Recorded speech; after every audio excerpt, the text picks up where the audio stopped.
Бұл жерден бүгінгі күнде Чүй областында трансформация болған үй құруға даяр жерлер жоқ.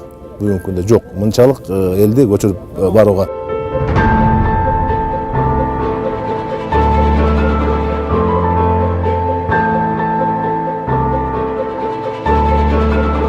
Ақ үйде отырғандар, мемлекет басшымыз, президентimiz Атамбаев bir бар бізге көңіл қойып қойған жоқ. Көңіл айтып та қойған жоқ. 40-ында да күттік, ошол жақындарыбыздыкына барыпчы.